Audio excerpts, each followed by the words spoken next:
Okay, ladies and gentlemen, you're about to receive the world's first international medical podcast, hosted by three paramedics from different countries. Live from the UK, Finland and Australia, this is Group Call. Hi guys, and thank you for tuning in. Today we're going to discuss pain relief in elderly adults. Do we do it good, or actually we have no idea how to do it and we just apply normal guidelines? How many of you are actually aware that there are guidelines for elderly adults? We're going to discuss this topic in a very international company, as always. Timo Silva, Harrison Steed, Alex Hepner, Group Call Live.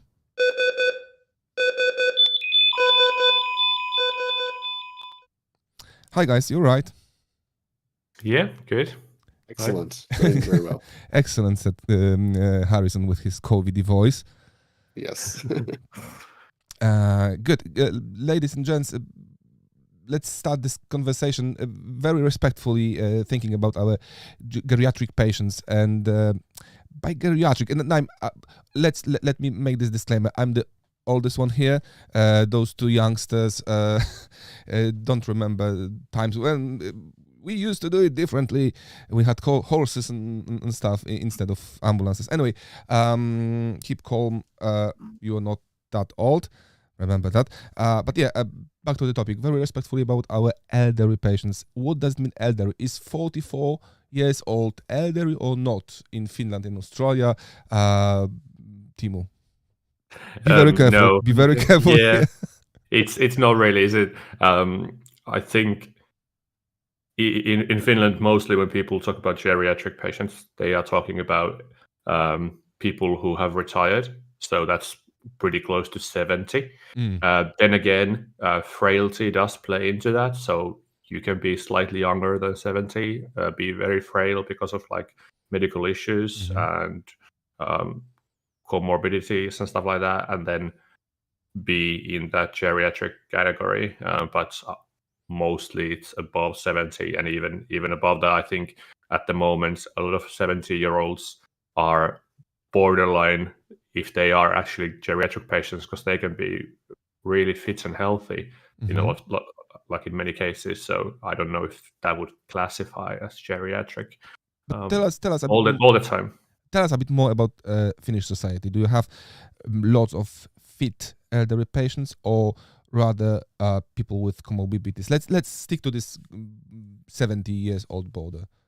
Yeah. So if we think about Finnish people above 70, I think this is just off the cuff, but I would say maybe 10% in that 70 category are quite fit and healthy. Most are quite ill already. We have a lot of heart and like blood vessel disease, or like due to dietary reasons, but also because of like we've got national illnesses in those categories, a lot of cancer as well. And I think as it's everywhere in Europe, it's the same for us, that the society as a whole is getting older and much older actually, and will still be getting older in the next like 10 years. So the ratio of young people to old people is favoring the elderly at the moment and going that way more and more. What about Australia? Yeah, look, very similar to Finland, and I dare say most of Europe. Our, like, what we would consider to be elderly, if I had to put a number on it, often around sort of 65 to 70, about that sort of same retirement age as Timu mentioned over here. But yes, the individual patient does play on that quite a bit as well. So I could go to someone in their, say, early 70s who's quite fit that I wouldn't consider to be elderly. I could be someone 10, 15 years younger whose body is not at the same caliber as that previous patient, and would consider them more elderly and frail, and that's going to change management practices as well. But yes, generally speaking, our society is getting much older. And as mentioned, it's probably the same for many of our listeners in the countries that they live in. The ailments that affect our older population, certainly various cancers, but look, after effects of obesity and poor diet especially cardiovascular disease, diabetes is a massive one here, and then things like osteoporosis, of course. But just generally as well, there's some circumstances where it's more of a socioeconomic issue. So our the aged care pension, for example, is reasonably low, quite low, I'd say. So older patients sometimes have to, be very judicious with how they spend their money, whether it's on healthy food, whether it's on their medication they need, or whatever it may be. And there's going to be health effects that come secondary to that as well. I can only concur with what you said. It's almost identical in the United Kingdom. That's why you have Union Jack in your flag. We are some similar. Yes. Going back to the king. However, there is a slight difference with United Kingdom because according to British Geriatric Society, there is a borderline which is 60 years old, and from 60 years old we can talk about older adults. We don't use term old. We don't use term geriatric. We refer to those patients as older adults. And actually, there are specific guidelines about pain assessment in older adults. I could not find anything about treatment itself, but there are specific guidelines. Do you have specific guidelines in your countries, Harrison and Temu? Not so much in the ambulance service, no. But it is always reminded to be mindful of the changes that occur in these older patients, and the barriers that can be sort of between you and giving the patient good analgesia. One of our governing bodies, the Royal Australian College of General Practitioners, they've got quite a number of documents actually about the management of older patients, and one specifically on particularly on pain relief. It's part of a thing they call the Silver Book, and it talks about a lot of the differences with managing more so chronic pain, but also acute pain in older patients, and the differences compared to the general population. But let me hold you here for a moment. Let me stop you here. How common? Let me rephrase that. How well known as those guidelines? Sorry. Well, these specific documents. I mean, I would hope that all the general practitioners would be aware of their governing bodies. What about paramedics? If you would go to your station and ask your colleague, would they be aware? I would say they would probably go, look. If I thought about it, something like this would have existed, but they probably haven't thought about it. Okay. And actually sort of looking for documentation and a guideline around it. And look, even that being said, it's not so much a guideline of saying, this should change your practice in this way. It's really sort of going back to the whole sort of clinical picture and going, look, yeah, there's no set number, there's no set protocol. It's really just arming the clinician with further knowledge and things to be mindful of in this cohort of patients. But yeah, I wouldn't say that it's always at the forefront of people's minds as much as it probably should have. Is that the same in Finland? Yeah, it sounds familiar. We have specific guidelines in the ambulance service where I work for patients over 75-year-old relating to analgesia. So we have to halve all of the initial dose is halved on fentanyl, morphine, and ketamine when given IV or intranasally for these plus 75-year-olds. And we'll probably later come to why, because researching for this topic, I now know why. I just used to do it just because it was given. In terms of guidelines in general, or like assessing pain and around that, I'm not aware that there is anything, especially relating to paramedicine. I think there's probably something generally speaking, as Harrison said, but I'm one of those paramedics who's going to say, oh, this probably is something, but I haven't looked at it.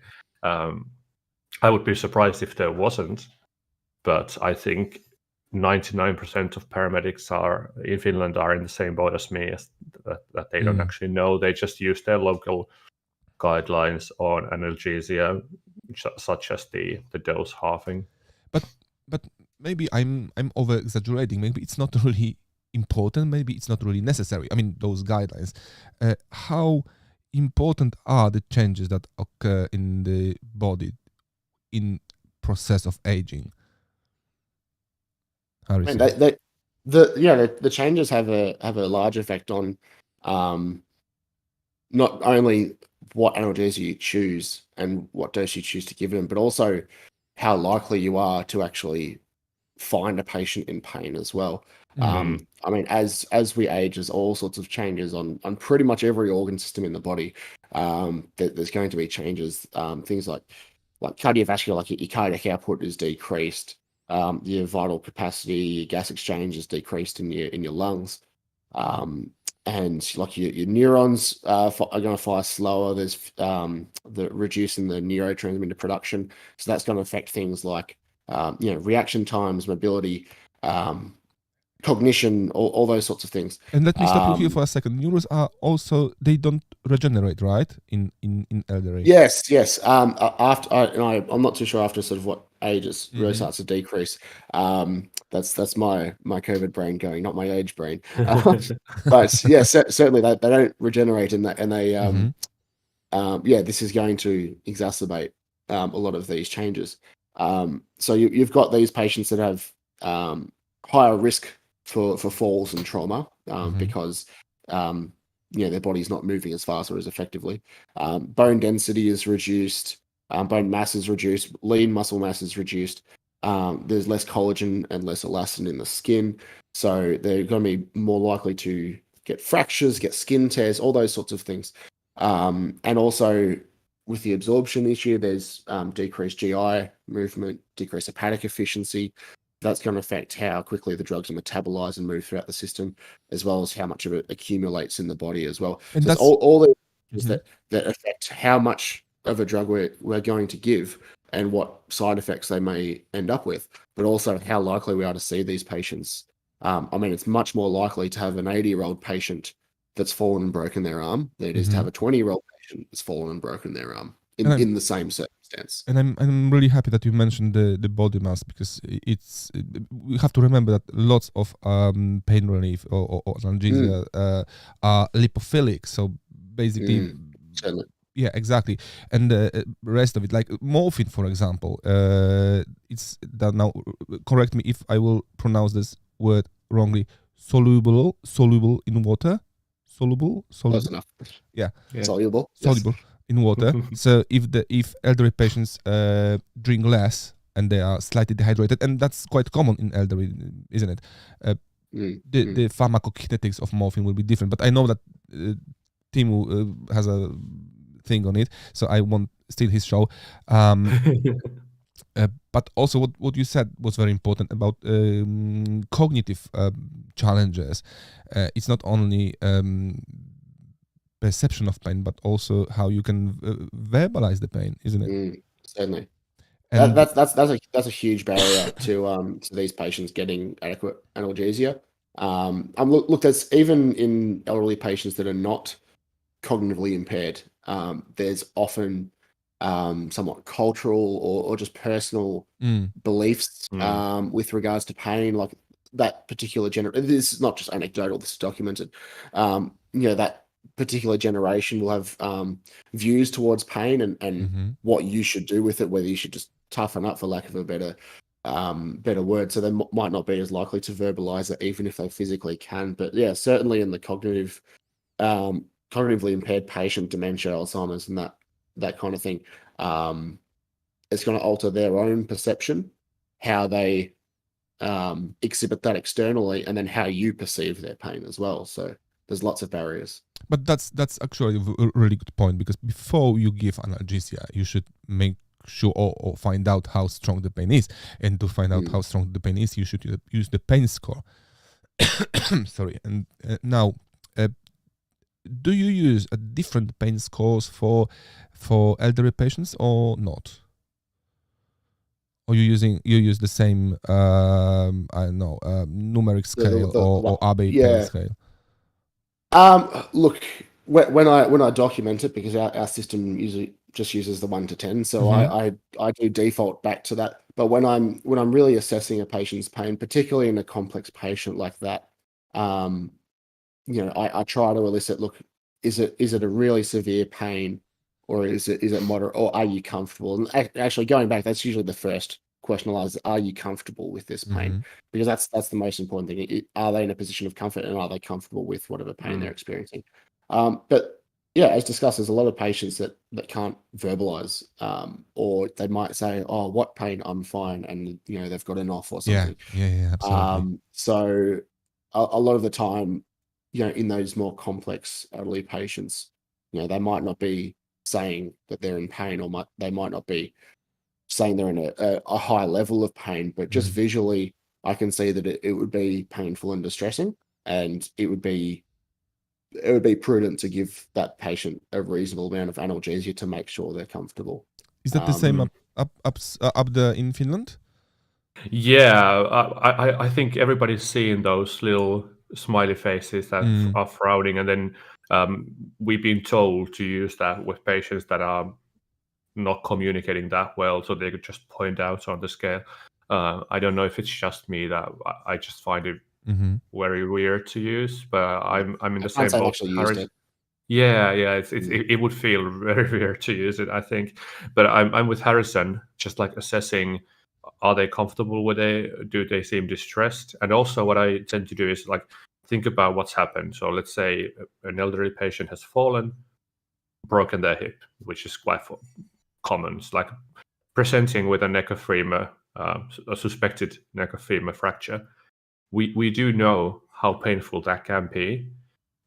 Whether the patient is feeling that much pain or a little less, it doesn't really matter in my opinion, because I can still give analgesia to the I know we're supposed to treat the symptom of the patient, but if the patient is not telling us the symptom, I'm fine with giving enough analgesia for like a general neck of femur fracture suspicion, and just giving probably slightly more than they need or they want or they would feel comfortable with. But if they can't communicate, I would rather err on the side of caution and give a bit too much than too little. I don't know how you feel about that. It's a bit of I think it's a bit of a contentious thing to say, that I'm not medicating my patient and I'm not asking them or doing stuff like that. But no,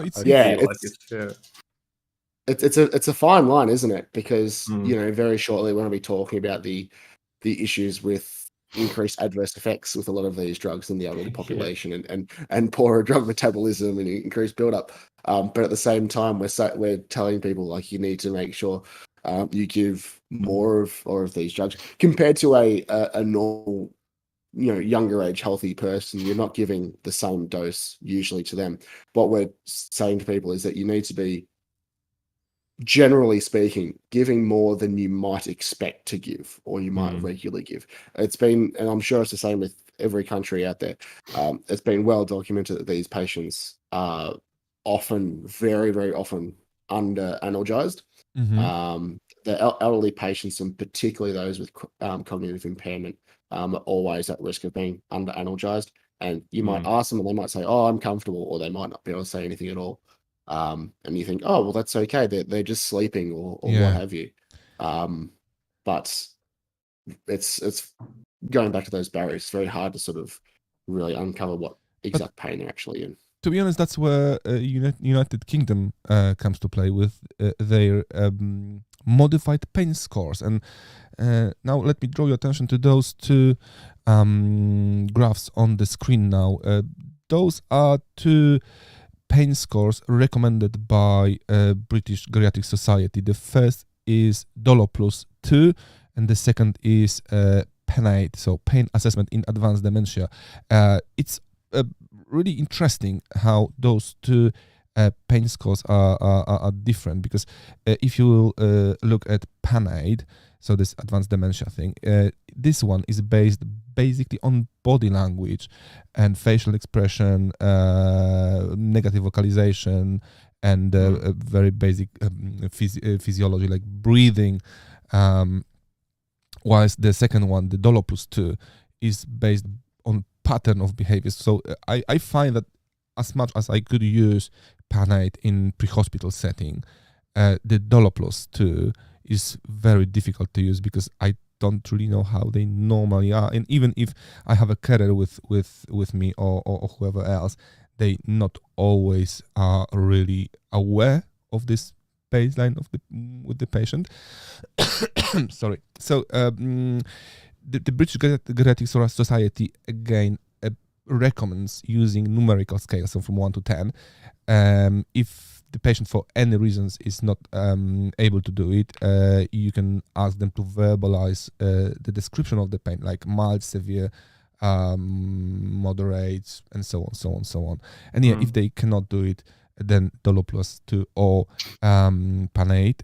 However, Abbey pain scale, which is widely used in the United Kingdom, as Demu knows, has not been evaluated with elderly yet.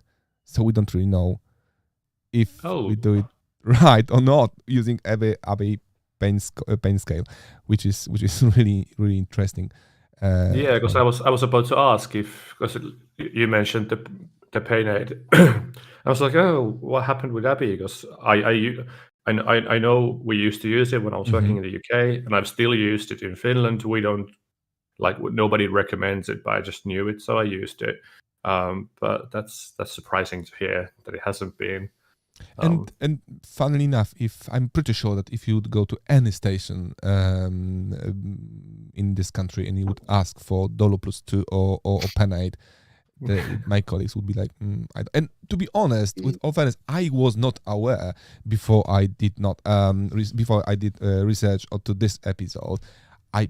I didn't know that there are specific guidelines and specific pain scores for elderly people just due to the cognitive changes in the body. But those physiological changes and anatomical changes have a significant outcome and effect on our treatment. So what do you normally do? What do you normally use, guys? In England, the pain relief, if you think about parenteral meds, is unfortunately limited pre-hospital. So we have paracetamol, we can give IV, and morphine, we can give IV. If you think about tablets, that's codeine and paracetamol only. So we are limited, but still there is a specific way we could or we should give those meds.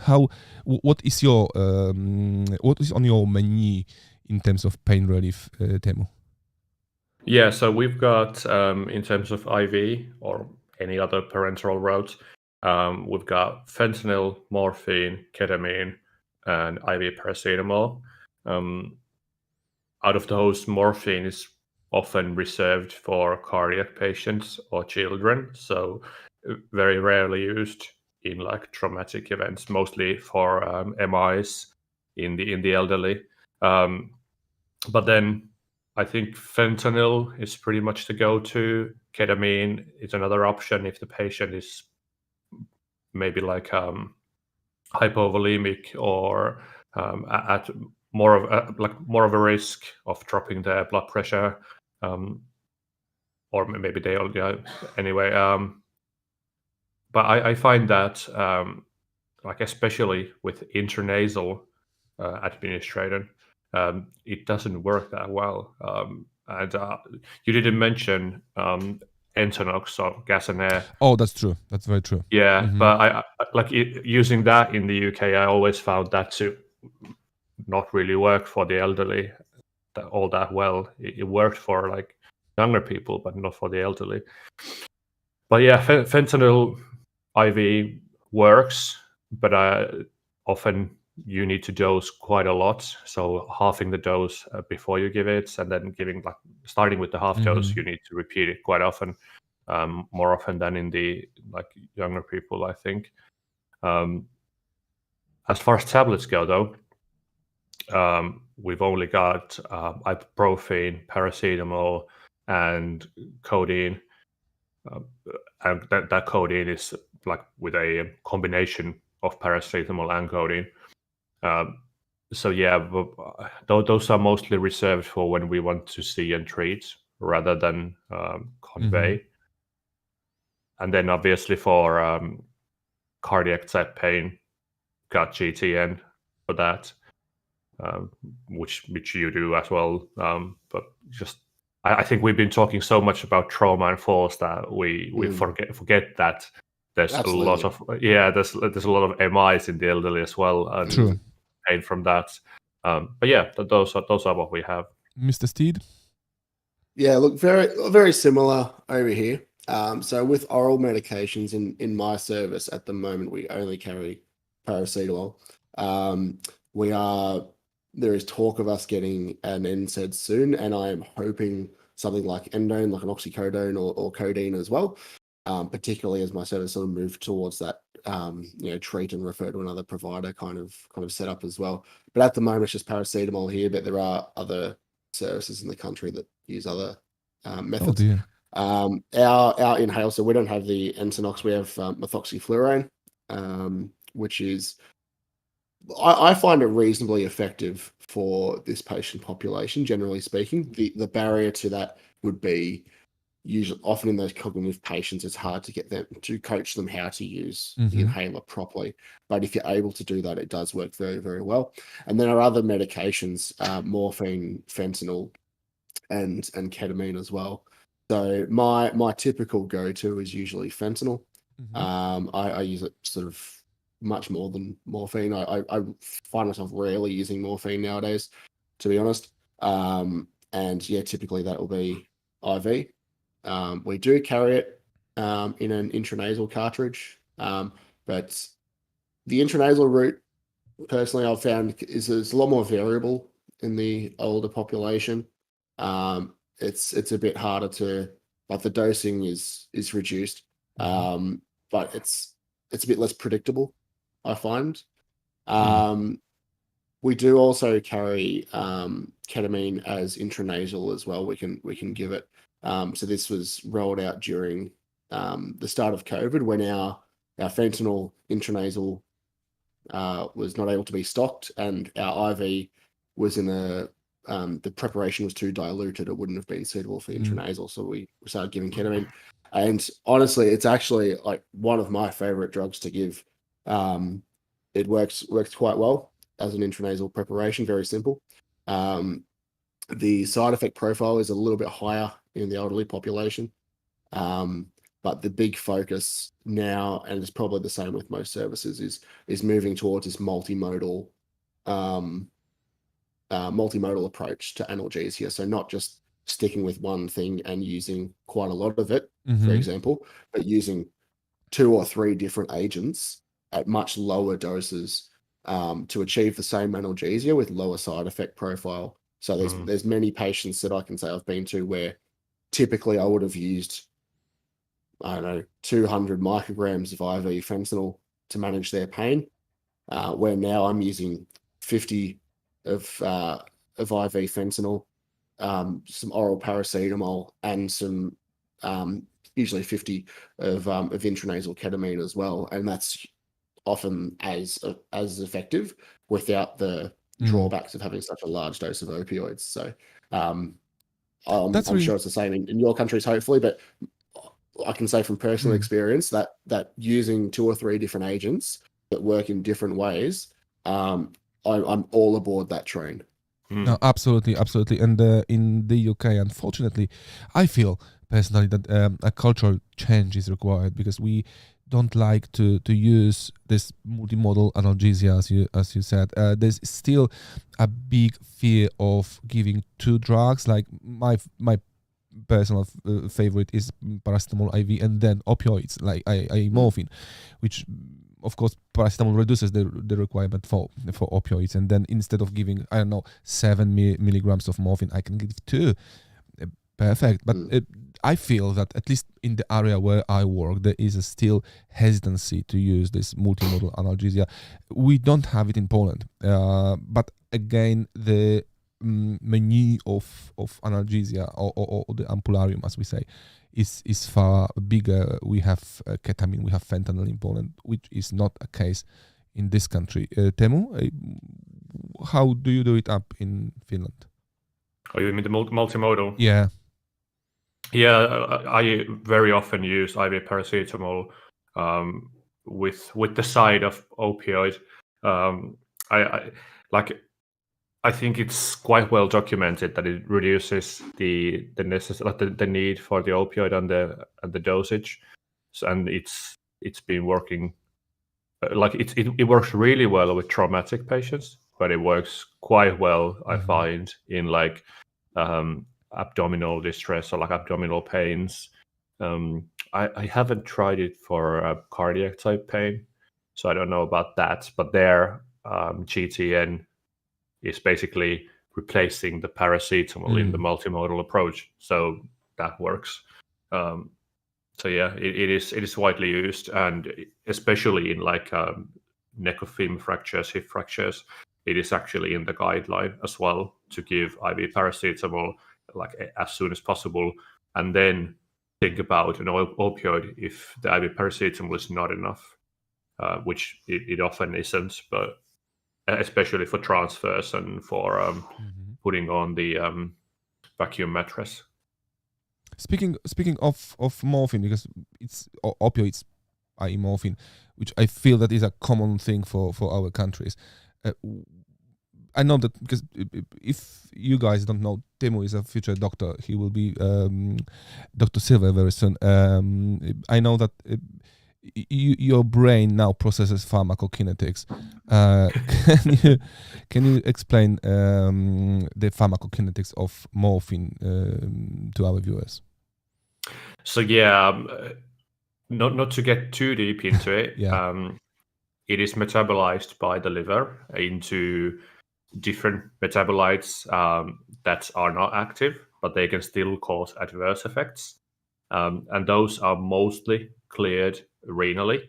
So with the elderly, the hepatic clearance of the active form of morphine is reduced, which just means that the half-life is a lot longer, so it affects them longer.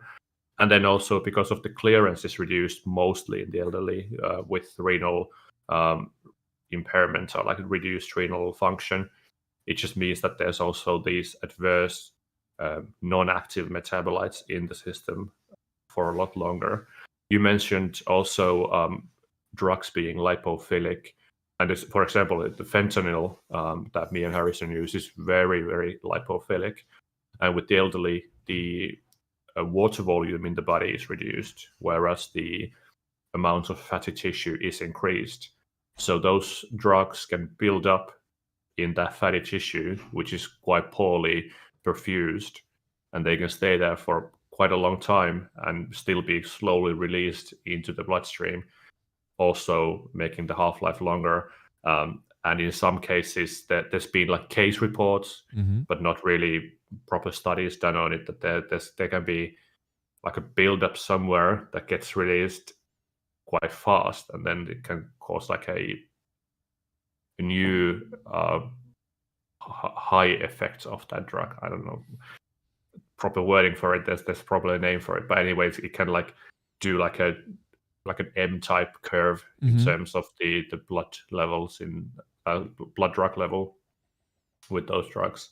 Also, with paracetamol, there's also lower clearance due to the hepatic regions.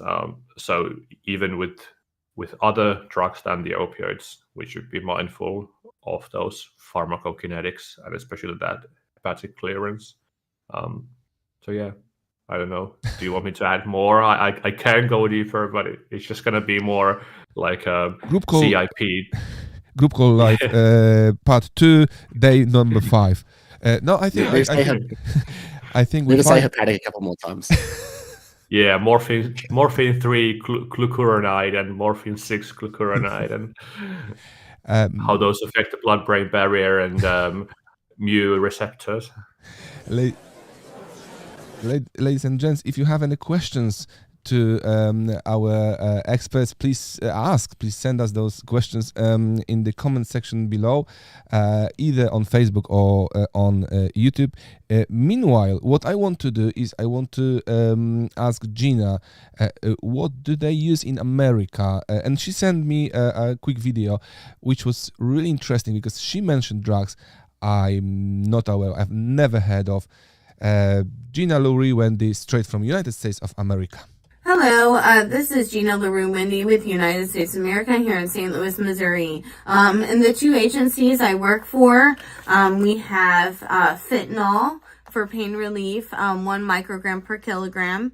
One agency has morphine, it's 2 to 4 milligrams IVIM. Toradol, depending upon their kidney and renal function, is 30 milligrams IV push or 60 milligrams IM. There's ketamine for extreme trauma and pain relief, and that's 0.2 milligrams per kilogram IVIM/IO. And some agencies here in the United States, they may carry Dilaudid. Dilaudid is 1 to 2 milligrams per dose. And then Tylenol, it comes in 325 milligram tabs or 500 milligram tabs.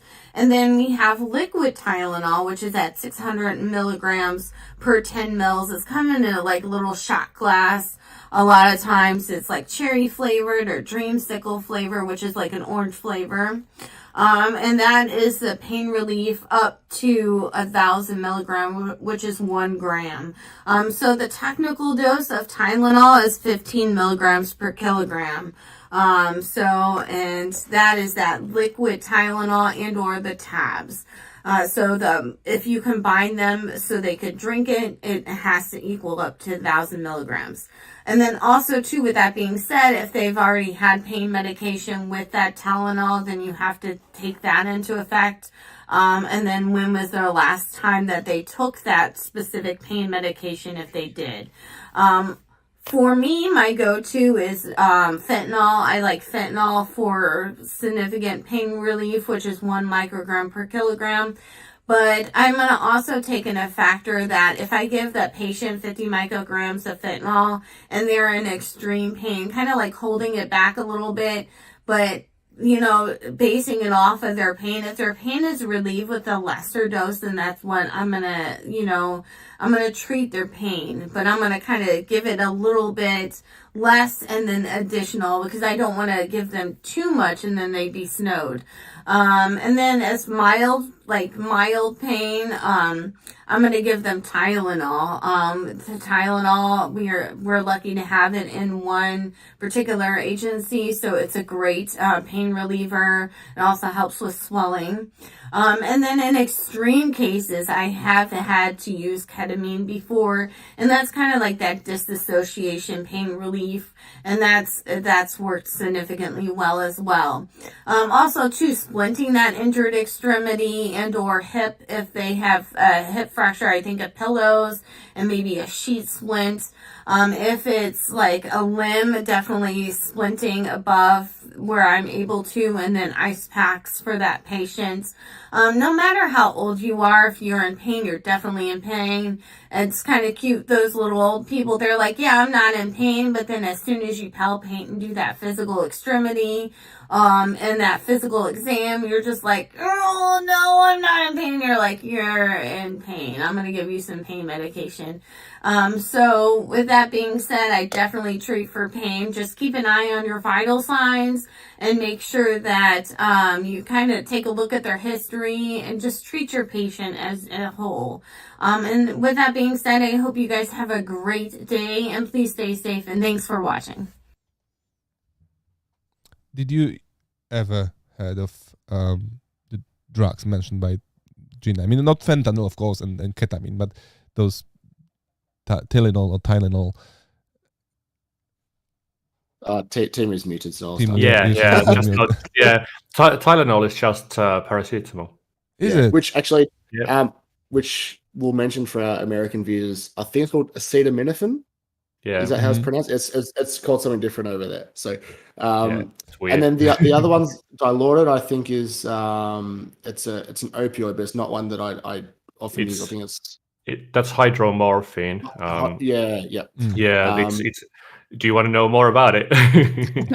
Actually, yes. If you wouldn't mind, just 1 or 2 minutes would be interesting, please. Yeah. So quickly, it's a ketone of morphine. So with a double bonded oxygen in a morphine molecule, it's like in the system in a human person, it gets modified into an active metabolite, and it's more soluble in lipids, and because of that, it has a greater ability to cross the blood-brain barrier more quickly and more completely. So it affects the patient quicker, especially in the central nervous system effects of morphine come quicker with hydromorphine. So diluted, and also it's more like stronger. So basically, the equivalent dose of hydromorphine would be 1.5 milligrams IV compared to 10 milligrams of Oh, wow. normal morphine IV. Oh, wow. So you need less of it. And it's got a half-life about 4 to 5 hours, I'd say, in a healthy adult. So probably 5 to 6 hours in our geriatric patients can be expected. What about the side effects, please? It's the same profile as morphine, a lot stronger though, because it is stronger, so you can get those quicker, I think. I haven't used it, so I'm not quite sure on side effects, but it's pretty much the same as morphine. So vomiting, sweating, nausea, and also respiratory depression. High enough doses. Okay, that's quite interesting. I've learned something today. And one of our other medications I've seen before, that I think it was the Toradol, is an NSAID, I think, ketorolac, which we don't use pre-hospital here at all, but I have seen it in patients. At least here, it seems to be used more as like a post-operative drug, but that's just from my recollection. I haven't really encountered it firsthand too much. So yeah, we use it as a intramuscular injection when we are doing see and treat on like back pains that are not new. So patient has had back pain before, and now they've had it again, mostly like muscular spasm type back pains. So then give Toradol and also Voltaren, Voltaren, which we is have it in Poland, diclofenac or Diclofenac. something. How it's pronounced, Yeah, but give those to IM, and then we used to leave the patient with Panacod, which is paracetamol and codeine, but we don't anymore. Usually they don't need it, so it's excessive. Okay. We had a good question on YouTube here from Matt Green. Do you feel analgesia underdosing or overdosing is a bigger real world problem where you work? Now, I'm not too sure if is talking specifically in the elderly population or just in general. But what do you guys think? Do you reckon, like in your practice and throughout, even broadening out to society and just practice at all forms, is overdosing of analgesia more of a problem, or is underdosing of analgesia? I would say underdosing in this country. I feel that underdosing is the issue in the UK. Finland? Yeah, definitely underdosing. I think, and as Harrison said before, it's documented that the elderly and the frail are more of a risk to be underdosed with analgesia. I think across the world, I think paramedic schools and universities are pretty good with drilling. Don't give too much opioid, otherwise the patient will stop breathing, into like young paramedics' minds. And that has stuck with me throughout these 6 years even, and I'm still, when I'm giving opioids, I'm like, it's like holding my own breath. Is the patient going to stop breathing or not? Did I give too much? Whereas when I've been working with doctors, especially anesthesists, especially elderly doctors, yeah, they just go with it like that with the analgesia, they are not underdosing for sure. And often when I've been talking with them, they say it's better to give a bit more at the start to like basically cut through that Like a pain. loading dose, And, yeah. and then you can slowly titrate and keep up the effects with smaller doses. But yeah, I don't think overdosing is a big problem. The only overdosing things that have happened are mostly like with chronic pain and like fentanyl patches, people using them wrong in their own homes, or in especially like the these like nursing homes. It's that's more of a problem. But also there, the underdosing again, if they might have like, give as needed of like maybe like oral morphine or something with a patient with Alzheimer's or dementia, and they haven't received it in months when I look at their chart, and I go and respond to a chronic type pain. But so yeah, it's, you know what? it's bad. I'm really glad you mentioned that, because I'm the thing with the fear of overdosing, of giving too much, especially opioids, because what I observed, this absolutely the same thing, is because, as you said, Timo, the universities or paramedic training schools put this seed into our, or planted the seed in our heads, and using analgesia require not only knowledge but also experience. And as we discussed a couple of episodes ago, the staff turnaround is so short that before a paramedic can become experienced, like 10, 12, 13 years in field, they leave the service. So we have people who are well educated but not experienced to actually administer analgesia, and therefore our patients, not only elderly, but I would say that pediatrics as well, because that those two groups are especially groups we afraid of, or side effects we are afraid of. Not even mentioning pregnant patients, because I will start my thing and will be going for ages. But yeah, experience is quite important in analgesia, and we don't really have experienced paramedics because short staff turnover. But Gina mentioned Gina mentioned one more thing which we did not touch on yet, and I want to discuss quickly now before we will finish. This is the non-pharmacological ways of dealing with the pain. And whilst researching to this episode, I found a couple of studies, and all the studies we discussed today, there will be the links will be available for you guys in the description to this video. I found quite interesting study from 2022. This is a Portugal study by Dr. Victoria Guerrero dos Santos and et al. They explored main non-pharmacological strategies in elderly, and the most effective ones were cold compress, use of music, reflexology, which I don't think that can be used pre-hospitally, but are worth mentioning. And as Gina said, sometimes splinting helps before you will even think about putting the cannula in and opening your ampule with the medication. Think about splinting. But before splinting, and I know that Timo will smile now, because we in the United Kingdom, we were trained to use Entonox every single time. If they can self-administer, right, use the Entonox or Gazener. And but before Gazener, and that's one of my favorite questions when I have pleasure to teach young paramedics, I ask them, what is the quickest and usually the most effective first-line analgesia, and they come up with Entonox and so on.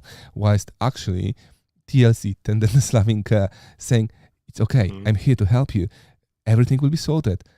Try to breathe calmly and just try to relax. I will sort everything. I will look after you. Works. A good word actually works. But I feel that it's underused, actually.